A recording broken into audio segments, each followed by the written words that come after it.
Sayang, sayang, sayang, sayang.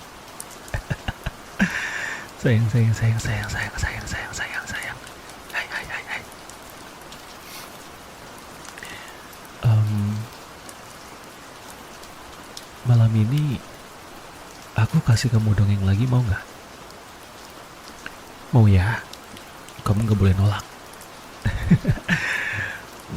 Nggak tahu sih, soalnya aku senang banget liatin kamu nyaman dengerin suara aku, terus aku kasih dongeng kayak gitu lagi, terus kamu ketiduran.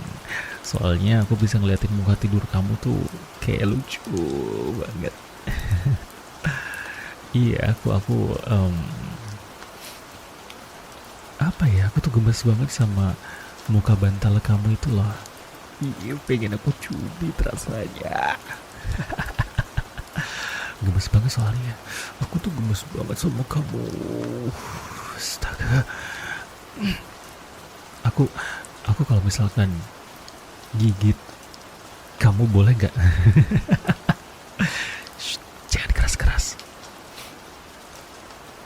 Tapi boleh nggak sih kalau misalkan beneran aku gigit kamu? Arr. Iya, gimana? Kan kan emang kamu lucu. Nggak tahu sih, muka muka bantal kamu tuh pokoknya the best of the best gitu loh. The best in the world. In universe. Segala universe pokoknya. Semua hal-hal yang imut, semua manusia-manusia yang mukanya imut tuh kalah sama muka bantal kamu deh pokoknya. Aku nggak tahu sih.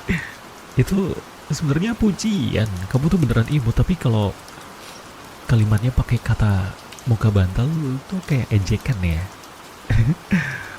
Tapi enggak kok, aku nggak ngejek kamu kok.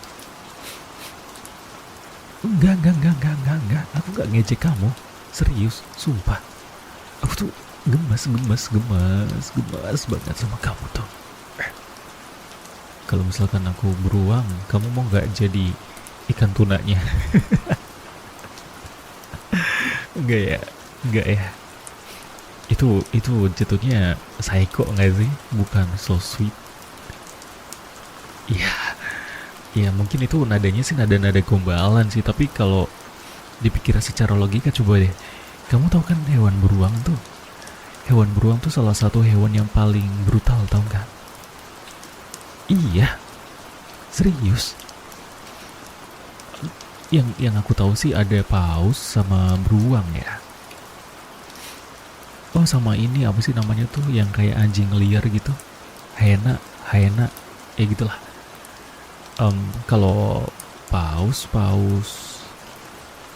em, itu kalau nggak salah dia dibilang hewan paling brutal dan buas karena eh, waktu berburu tuh kayak suka main-main sama mangsanya gitu loh, dikejar-kejar, ditakut-takutin, terus dipentalin gitu.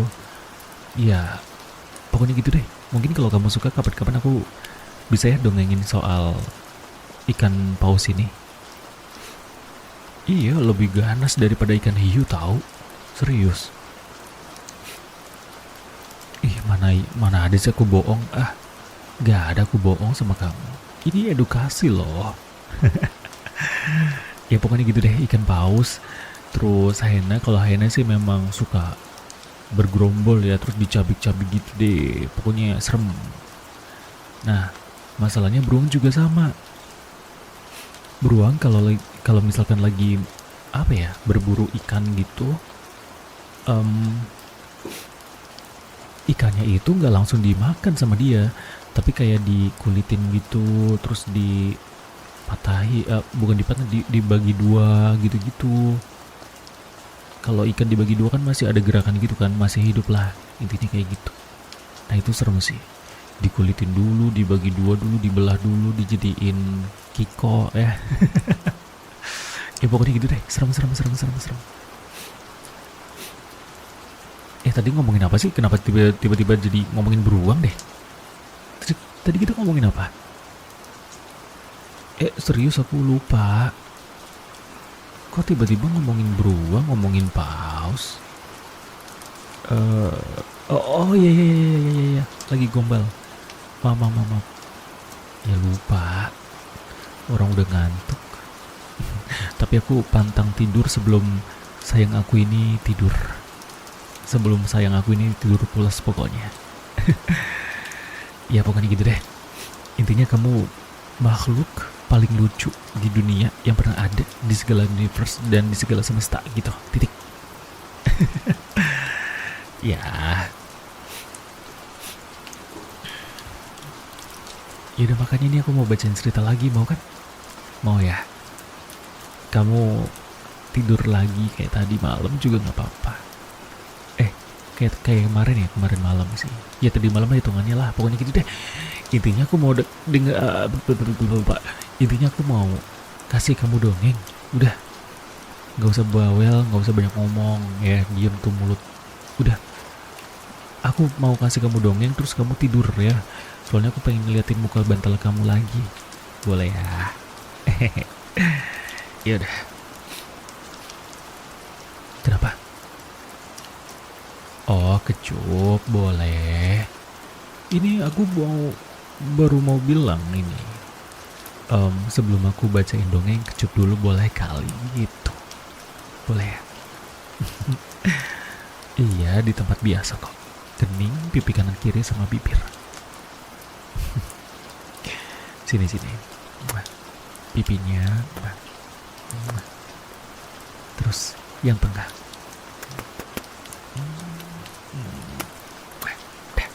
Udah. Jangan banyak-banyak. Nanti keterusan.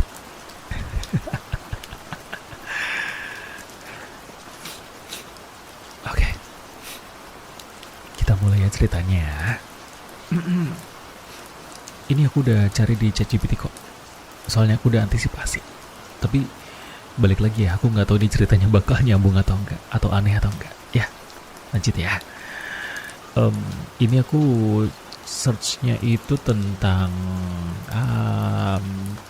kisah kerajaan. Ya cerita tentang pangeran yang suka sama gadis desa gitu. Tapi kisah cinta mereka tuh terhalang oleh kasta. Iyalah, iya masa pangeran kerajaan terus suka sama gadis desa bakal udah suka, pengen dilamar, diterima cintanya, nikah, kelar, kan nggak seru. Makanya ini aku di sini pengennya ada konfliknya gitu lah. Nah konfliknya apa ya aku nggak tahu, pokoknya gitulah ya. Oke sayang. Aku bacain ini ceritanya. Kamu sambil relax, pokoknya peluk aku lagi kayak kemarin, gak apa-apa. Terus kamu nikmatin ceritanya ya. Oke. Di sebuah kerajaan yang bernama Aveloria, kasta bukan sekedar status, tapi kasta adalah pondasi kehidupan.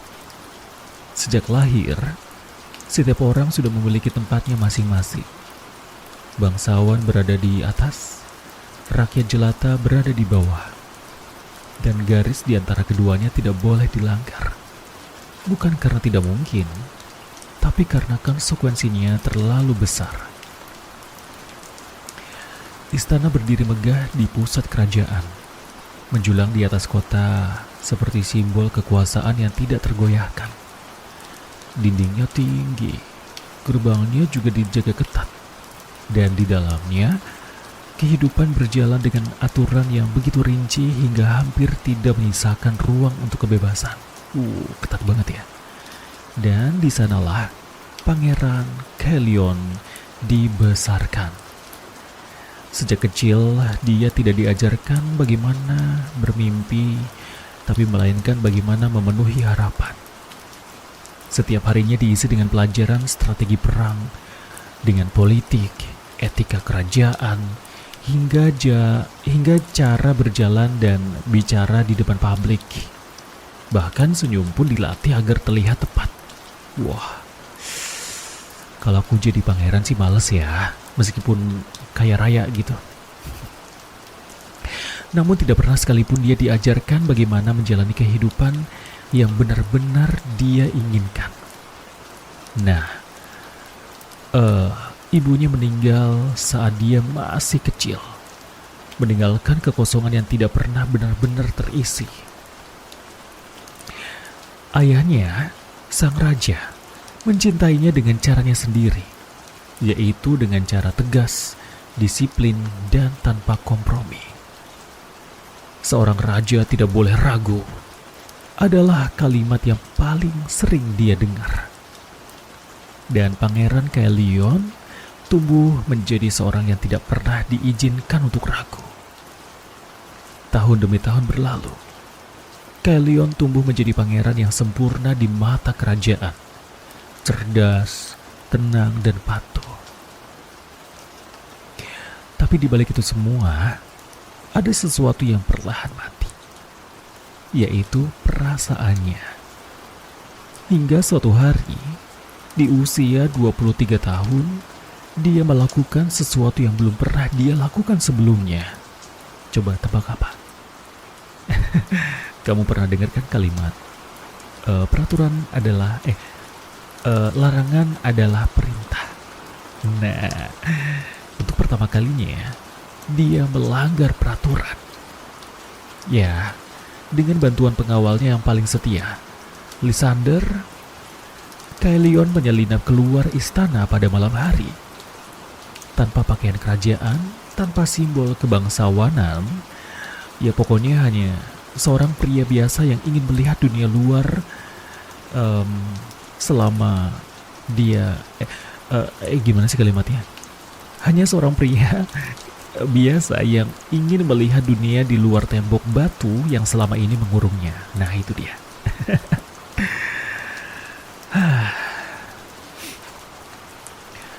Kalau yang mulia ketahuan, kata Lysander dengan rasa ketakutan, tapi juga pengen membantu Pangeran Kaelion. Dan dipotongnya sama Kaelion dengan pelan. Untuk malam ini, aku bukan yang mulia. Aku hanya Kael. Ingat itu baik-baik. Ya, pengawalnya Lysander tidak membantah.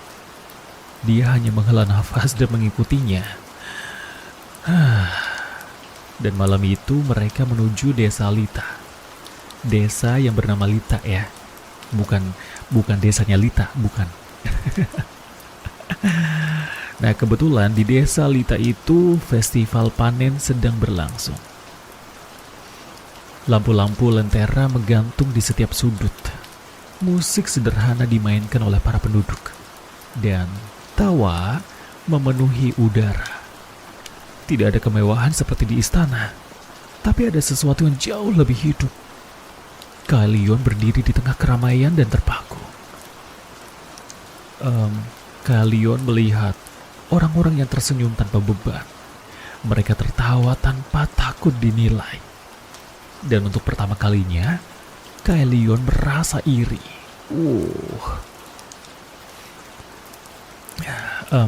Terus, tiba-tiba di belakangnya ada orang yang ketawa terus bilang gini, hahaha, ayo kita berpesta, jangan cuma berdiri. Lalu Kaelion menoleh. Dan ternyata orang yang berkata itu adalah seorang gadis yang berpakaian sederhana berdiri dan menyentuh punggung Kael dengan sikunya. Ayo, gitu. Ayo berpesta, gitu kan.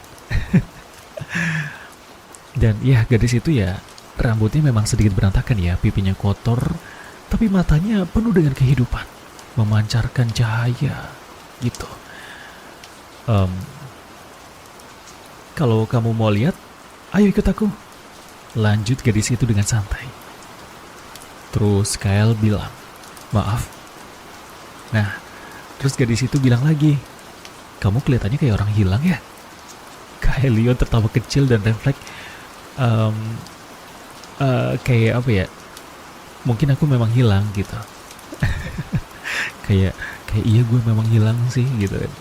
Terus gadis itu kayak menyipitkan mata gitu, kayak kayak memperhatikan si Kyle ini kan, karena ya nggak tahu aja kalau dia tuh pangeran. Terus bilang gini, kamu itu bukan orang sini ya? Terus si Kyle, eh, emang emang aku kayak orang hilang. Gadis itu jawab lagi, iya, kamu kayak orang hilang. Dijawab lagi dengan sebuah kalimat tanya yang singkat. Kenapa? Nah, terus si gadis itu bilang lagi, iya, cara kamu berdiri tegang banget, kayak lagi diawasi gitu. Tapi enggak bener. Aku bahasannya kasar jadi kayak aneh. Ini kan kerajaan ya. Jadi gini. Iya, karena kamu cuma berdiri seperti orang yang sedang kebingungan.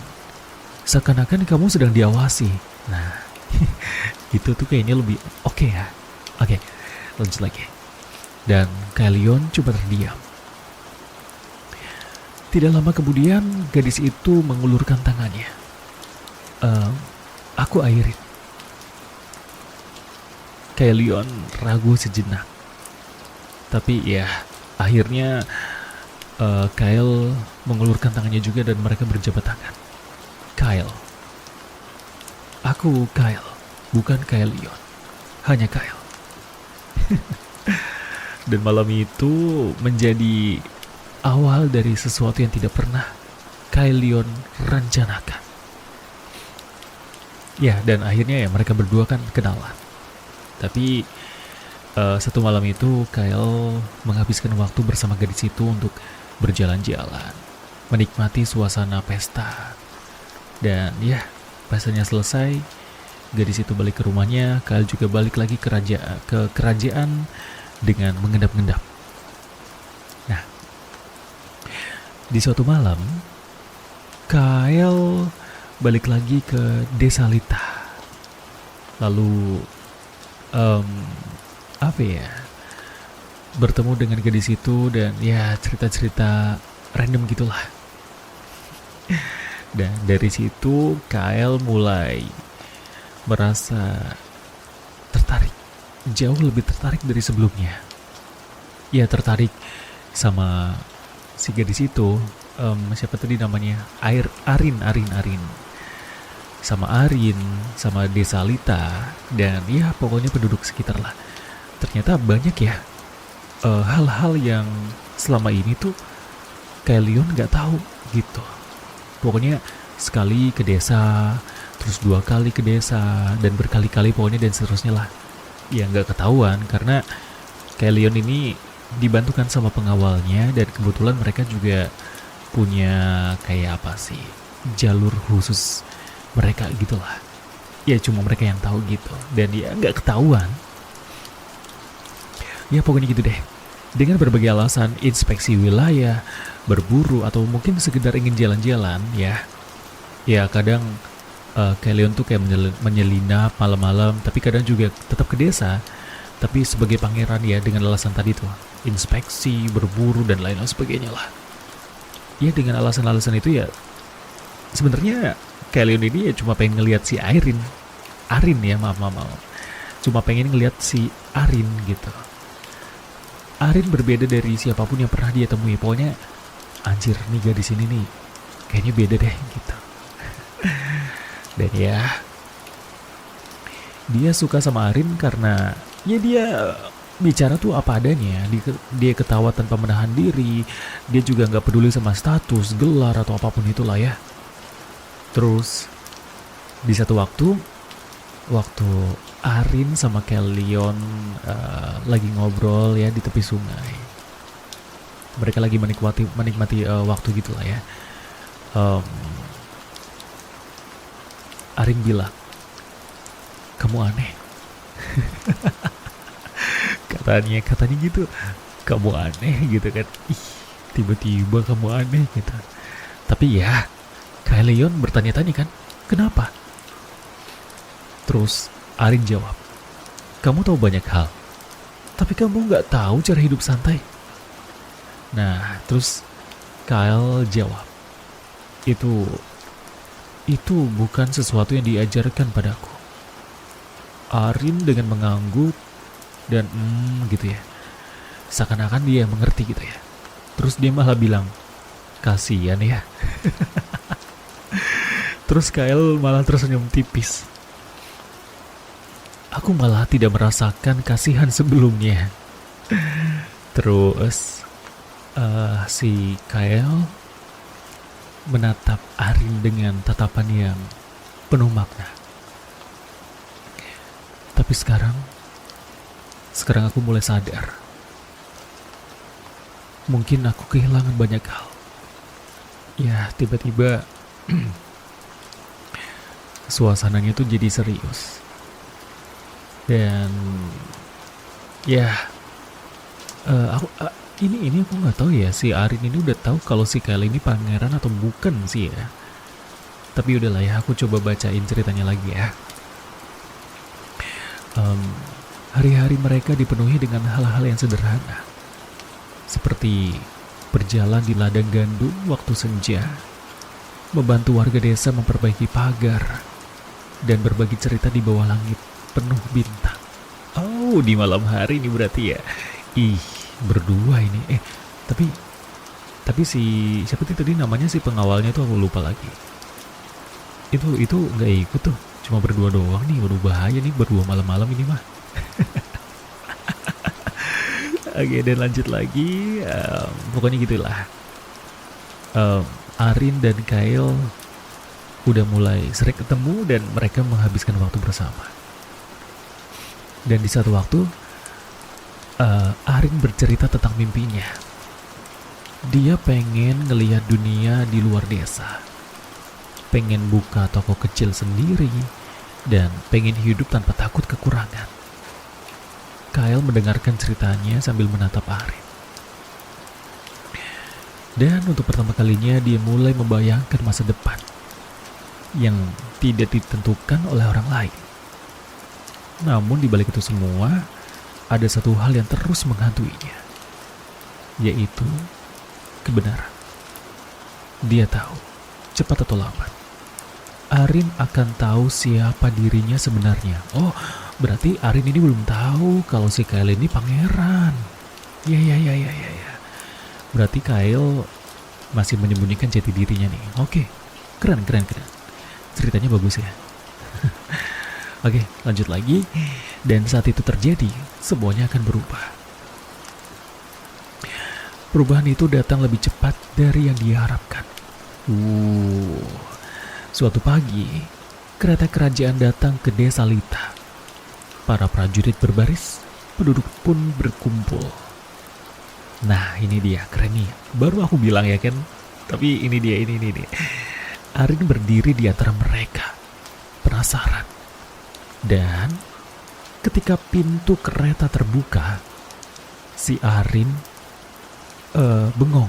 Arin tuh kayak terkejut karena dia melihat Kyle yang selama ini sering bicara sama dia, sering ngobrol sama dia dan berbagi cerita. Ya, Kyle keluar dari kereta kerajaan dengan pakaiannya yang mewah, dengan mahkota kecil di kepalanya. Dengan aura yang begitu berbeda dari Kyle yang Arin kenal sebelumnya. Tiba-tiba, Arin terhenti.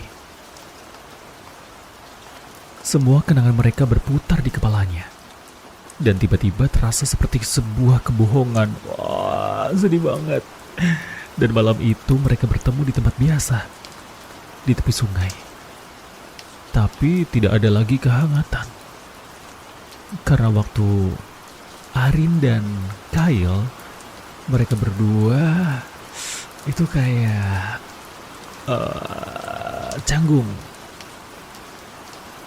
Iya, terus Arin dengan nada yang marah tuh gini, kamu itu udah membohongi aku.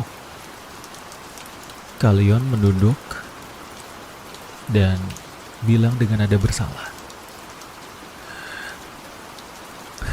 aku minta maaf. Aku tidak pernah ingin menyakitimu. Arin membantah, tapi kamu tetap melakukannya. Dijawab lagi sama Kyle, aku hanya ingin jadi diriku sendiri. Terus dijawablah sama Arin. Dan dirimu sendiri itu siapa? Kyle? Atau Pangeran Kaelion? Tanya Arin dengan tajam. Kyle pun terdiam karena untuk pertama kalinya dia sendiri juga tidak tahu aku ini siapa. Ya, kabar hubungan mereka ternyata bocor karena ada satu orang yang mendengar pembicaraan mereka. Ya, kabarnya pokoknya sampai ke istana lah ya. Reaksi datang cepat dan keras. Raja murka. Iya, ayahnya itu kayak marah gitu. Gue punya anak, gue didik jadi pangeran, kenapa sukanya sama gadis desa gitu kan. Ya pokoknya gitulah. Raja marah dan para penasehat menekan. Aliansi politik dipertaruhkan. Pernikahan sang putri Serafin dipercepat.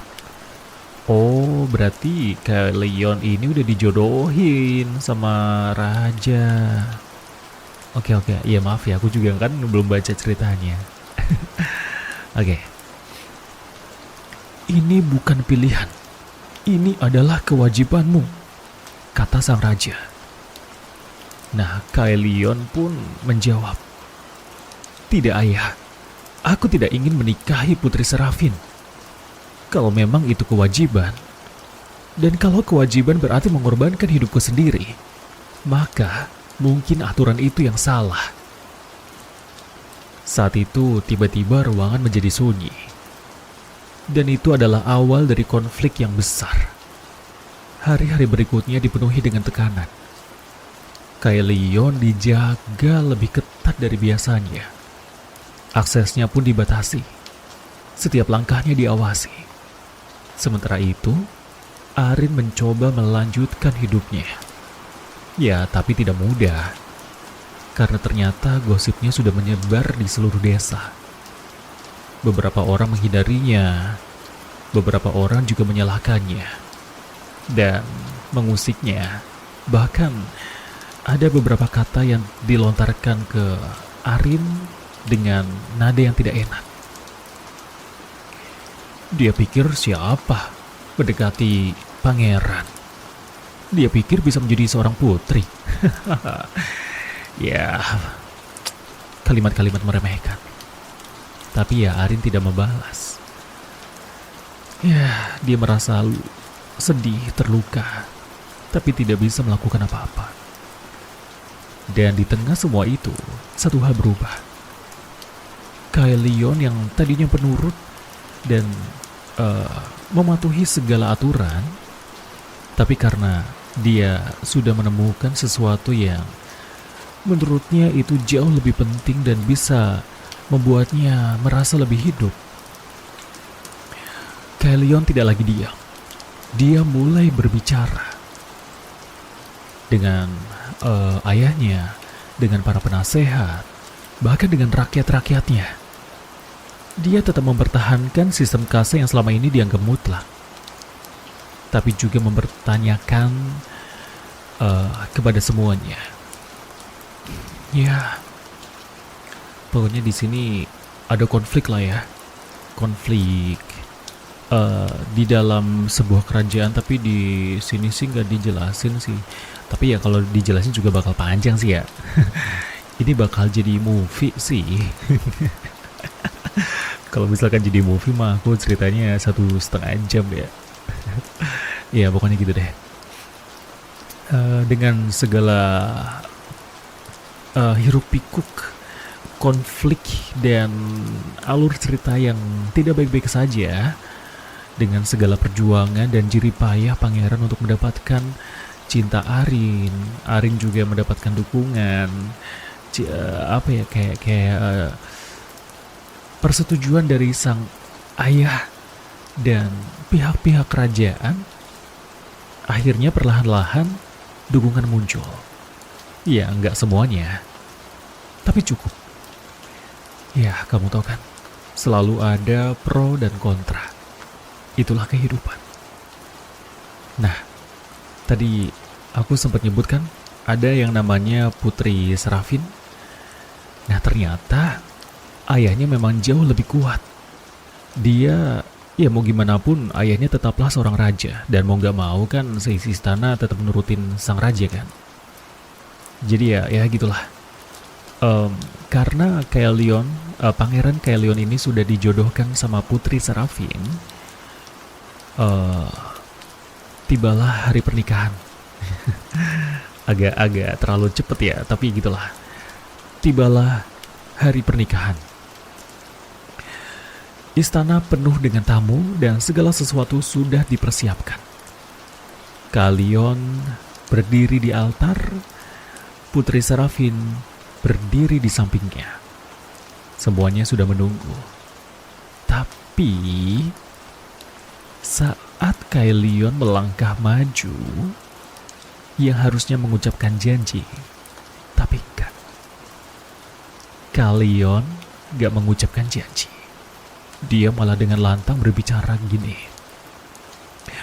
Kerajaan ini tidak akan runtuh karena cinta, tapi akan runtuh jika kita terus menolak perubahan. Dan cinta itu ada karena perubahan. Tapi perubahan yang harus kita jaga untuk terus maju. Bukan untuk perpecahan, tapi untuk merasakan hidup yang lebih bahagia. Dan aku jauh merasa bahagia karena satu orang. Dan dia bernama Arin, gadis dari desa Lita. Terus untuk pertama kalinya akhirnya si Kaelion terang-terangan melawan perintah sang raja. Tapi ya di sini juga ada konflik ya, perdebatan segala macam bla bla bla gitu. Akhirnya sang pangeran Kaelion benar-benar membulatkan tekadnya dan berlari dengan kudanya ke desa Lita. Ya keputusan itu gak mudah. Konflik ya pokoknya tetap ada lah. Tapi pada akhirnya ya perubahan dimulai ya kan. Perubahan yang dimana terjadi saat Pangeran Kaelion tiba di desa Lita dan dengan lantang memanggil nama salah satu gadis di desa Lita. Arin, Arin, aku datang untuk menemuimu. Terus Arin muncul. Dan dengan lantang juga Pangeran Kaelion melamarnya. Aku, Pangeran Kaelion, datang menemuimu untuk melamarmu. Maukah kau menjadi istriku, Arin? Terus ya Arin ragu kan. Arin kan ragu nih. Kenapa? Bagaimana mungkin aku bisa menjadi istri seorang pangeran raja? Terus ya apa ya? Ya pokoknya gitulah ya. Ini nggak ditulisin, nanti bentar aku cari kalimatnya dulu lah ya. Coba tulisin kalimat melamar pangeran kerajaan kepada gadis desa. Coba. Oh ini dia. Di bawah langit yang senja. Di bawah langit senja yang hangat. Sang pangeran. Oh enggak, ini mana narator? Oh ini nih. Arin. Dulu aku lahir sebagai pangeran dengan jalan yang hidup yang sudah ditentukan. Tapi sejak aku mengenalmu. Ini mah gak lantang anjir. Bentar ya. Arin. Dulu aku lahir sebagai pangeran dengan jalan hidup yang sudah ditentukan. Tapi sejak aku mengenalmu, aku belajar bahwa hidup bukan hanya tentang tahta, kekuasaan atau nama yang besar. melainkan tentang siapa aku. Dan kamulah yang mengajarkanku arti sederhana dari kebahagiaan.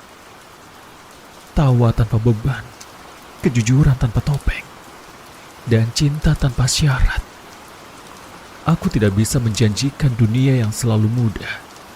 Akan ada rintangan, akan ada suara-suara yang meragukan kita. Tapi satu hal yang pasti, aku akan selalu memilihmu setiap hari tanpa rasa ragu. Jadi, Arin, maukah kau berjalan bersamaku?